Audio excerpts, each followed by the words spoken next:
My mom wanted me to be a truck driver because that would mean I would make $24,000 a year if I went to Truck Masters, and that would be twice what my father made. And she thought that would happen, but something inside of me said, I don't want to drive a truck. There's something else that matters more to me, and I decided I was not gonna go for money instead of passion. And the rewards have been pretty amazingly better than being a truck driver. It's not bad being a truck driver, it's just not what I was after. And I look back, and one of the things that helped me was my original teacher, Jim Rohn, who was a personal development speaker. I went to hear when I was 17. He said something the first time I heard him, and he said, you know, it's really simple. If you want life to change, you gotta change. If you want life to be better, you've gotta get better. It's the only way it happens. And luck will show up for people and it'll leave them. But if you're constantly improving who you are and what you give, game over. When people ask me, what does it take to be happy? I always tell them one word: progress. Progress equals happiness. Even if you're not where you want to be yet, if you're on the road, if you're improving, if you're making progress, you're gonna love it. You're gonna feel alive. On the other hand, it doesn't matter how successful you are, if you stop growing, you start dying inside. I've always had this belief: if you want to be successful at anything in life, never leave the sight of setting a goal without doing something that commits you to fulfillment.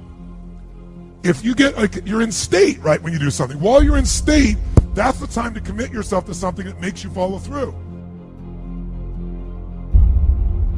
So I'd call somebody up, I'd schedule something, I'd lock in the next meeting, I'd sign up for the class, I'd enroll the guy who was gonna mentor me, I'd set the meeting with a mastermind of people I met. I did something so that whatever I committed to, there was something when I went home that would pull me there. It's structure.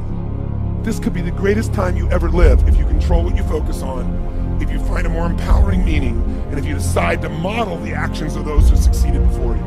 It can be the best financial time, the best emotional time, the best spiritual time of your life, but you better take control of your state. And if you think you're gonna do it just by today, you're wrong. You're gonna need to get yourself some rituals. Right now, every one of you in this room is controlled by your rituals. I don't just mean this one, I mean every morning you get up. I know your body, I can look at your body right now, and I can guess your rituals. Some of you, your rituals to work out 5 times a week, I can see it clearly. 4 to 6 times a week, it's obvious. Because you couldn't look like that if you didn't do that. Some form of workout, I don't care if it's walking, lifting, whatever. Some of you, it's obvious that lifting weights is part of it. You can see by that man's muscles. I know what his rituals are, because your life comes from your rituals. And if you don't develop the ritual, you're kidding yourself. How many agree with me on this? Raise your hand and say, I. And there are rituals that put you in state, and there are rituals that take you out of state. But if you've got what you know, that focus, the target, and you got the toolbox, and you're still not getting what you want, it's because you got inner conflicts. That's the third pillar. You've got to resolve your inner conflicts. Because that, as I tried to explain to you, 80% of success in anything is your psychology, and 20% is the mechanics. So those inner conflicts are when you take 2 steps forward, you pull 3 steps back. Right? When you say, boy, I'm totally committed to this, but you don't follow through. This is my expertise, the why guy part. Why? Why do you keep saying you want this? You have crystal clarity, you have the tools, and you're still not getting it? There's a conflict in you. Align your life with what is most important to you. And then once you are in a position where you're aligned, guess what you'll do? Take action. You won't have to work at it. When everything's in alignment, there's nothing pulling you away, boom, you go for it. Progress comes when you tell yourself the truth and you're able to feel the uncertainty and take action anyway. The thing that stops us all is fear. It's no surprise. Fear of failure, fear of rejection, fear of the unknown, fear of not looking good. And that fear we could translate into the simple thing of uncertainty.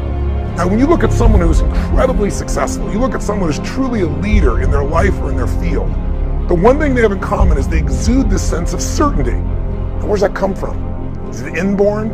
Are they lucky? Are things just going their way? No, great leaders know how to step in the uncertainty and bring the certainty to the situation.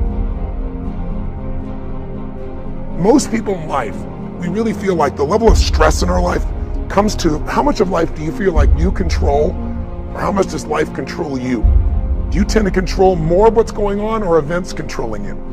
It's very easy to have those events start to take control unless we take control of what's between our ears, our own mind.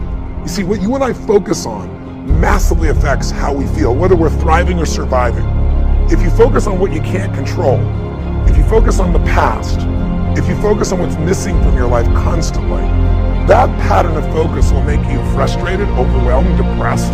It won't even matter if you're taking antidepressants. If you keep focusing on what you can't control, what's missing from your life, you're going to feel depressed still. You can take as many antidepressants as you want. Focus equals power. If you want to thrive, you got to focus on what you can control. You got to focus on the difference you can make. You got to focus on what's already in your life that you're grateful for. So you got to find a story that's going to empower you to act. A story that's going to get you to find the breakthrough, because otherwise, with a lousy story, you'll never find the strategy, or you'll come up with a reason why it's too expensive, you can't get there, you can't access it, or you'll even get the strategy and then half-assed apply it just so you can reward your story that says it doesn't work because I tried it. Resourcefulness is the ultimate resource. And if you don't have what you want, stop telling yourself the story because you don't have the money, you don't have the time. That's bullshit. It's because you haven't committed yourself where you would burn your boats. If you want to take the fucking island, burn your fucking boats, and you will take the island, because people, when they're going to either die or succeed, tend to succeed.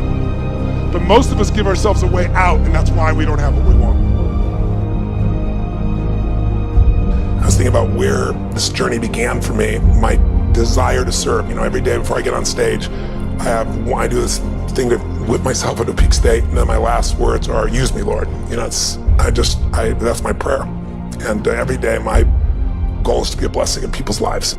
Just do more, give more, share more, create more. What you need will be there. It's like air. You don't stop to think about when you take a breath whether it'll be there or not. It's always going to be there. Yeah. You just got to do your part. Early in my life, one of my mentors, a man named Jim Rohn, said, "Tony, all you have to focus on in your life is find a way to add more value than anybody else does, and you'll never have to worry about anything."